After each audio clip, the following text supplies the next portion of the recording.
Nigel said, I will tell you about the medic aspects of Sahaja Yoga, and as we've heard, Sahaja Yoga is a spiritual meta, but it has been associated with health benefits. So I will tell you about the effects on the body, on the brain, on your health, and on diseases, mental and physical diseases. First of all, what is meditation? And Nigel has already explained more or less what meditation is. I will just say a few more words. So if you read the Oxford Dictionary, it says that meditation is thinking in silence. Now, first of all, you cannot think aloud. And secondly, thinking is, of course, the exact opposite of what meditation is, as originally conceived in the East.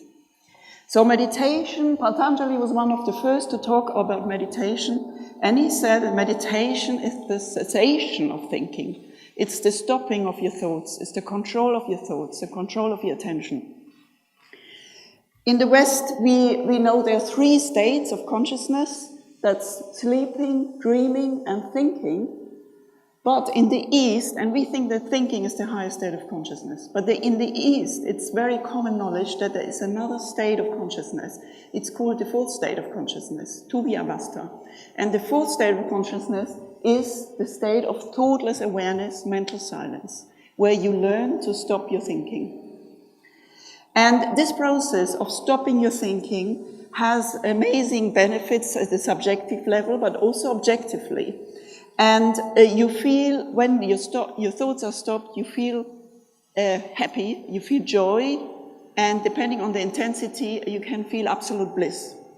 So there are several subjective correlates, what you feel when you meditate, which I've listed here, and which, however, have health implications. And as I said before, in the West, we are not really interested in spiritual things, but we are very much interested in our health, and in fact, we are obsessed with our health.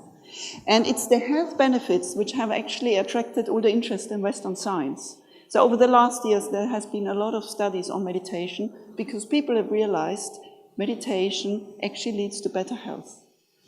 And so what you feel when you meditate, you feel an overwhelming calmness, and this is a calmness which goes much more beyond normal relaxation.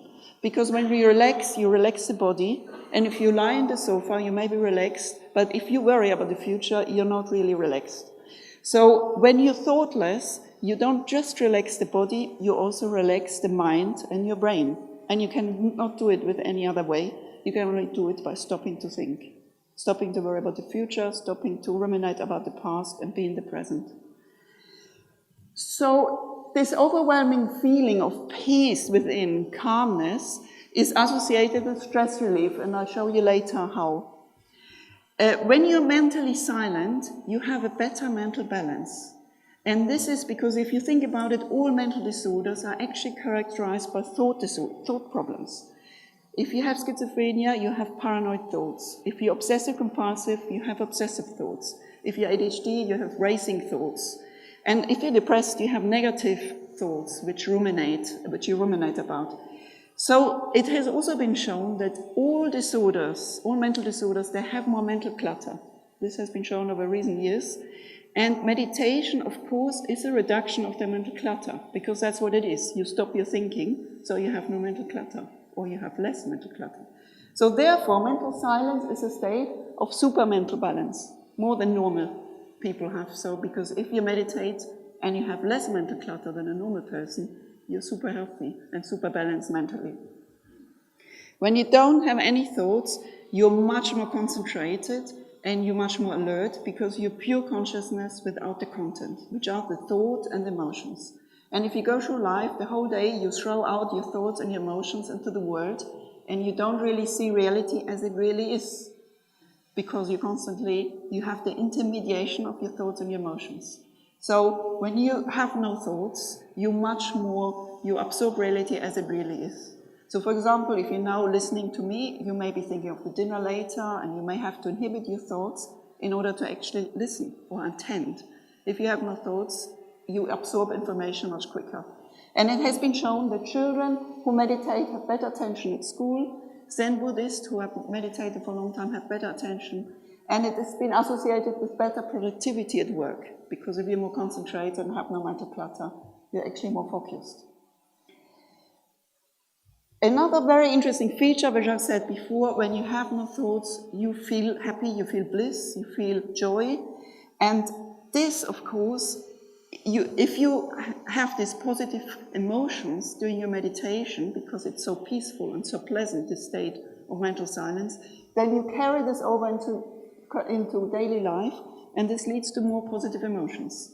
And positive emotions, of course, protect you against depression, anxiety, affective disorders, and it's, of course, very good for you. And you have less negative thinking. Last but absolutely not least, to me this is the most important aspect of meditation, you achieve a state of emotional detachment. You enter witness state, where you actually go beyond your thoughts, because you're no longer thinking, and you're no longer having your emotions, but you see them from a stepping back witness state. We call it in psychology a metacognitive awareness, where you're beyond your thoughts, and you can observe them. And that's, I think, the most important thing of meditation, most important aspect. And if you remember, Buddha went out to find meditation because he realized there's a lot of suffering in the world. And how do you deal with the suffering? You cannot control the life events.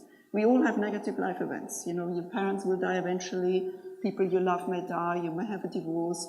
Whatever happens to you, you cannot really control those life events. But what you can control is how you actually deal with those life events and how you perceive them. You can control your state of mind and your thoughts and your emotions. And that you do via meditation, and that's the only way. Only through meditation you can actually enter a witness state, which makes you emotionally more resilient. And I think this is the most important aspect of meditation, because who wouldn't want to be happy and sail through life in a sort of serene, happy, joyful way, without being carried away on a roller coaster of emotions constantly, depending on what happens to you. So I think this is crucial. And of course, the state of meditation, of thoughtless awareness, you may have seen, and it has been described in all mystical traditions of all cultures. Here just a few names: Nirvana, Sahaja Samadhi, Satori, Yoga, which means union, Zen, Tao. And in the West, we had our own meditation, our own tradition of mental silence, which were the Christian Gnostics. And Gnosis means, of course, knowledge, which means the knowledge of yourself. And that yourself, you're not just these thoughts and these emotions, but you're a different thing. You're actually a spiritual person which can go beyond the thoughts and emotions. So the claims I will try to prove to you today and show you medical evidence is that meditation, in fact, has an effect on the body, because mental silence reduces stress and it activates the parasympathetic nervous system, which restores bodily functions. I will show you that meditation has an effect on the brain. Mental silence is a different state of consciousness. You activate different areas of the brain, of deep attention, of positive emotions, and there is a release of happy chemicals, which make you joyful. Now, meditation is a good way to prevent illness, because mental silence leads to better physical and mental health. And lastly, I will show you that you can use it as a therapy. So if you have any mental or physical problems, you can actually solve them with meditation.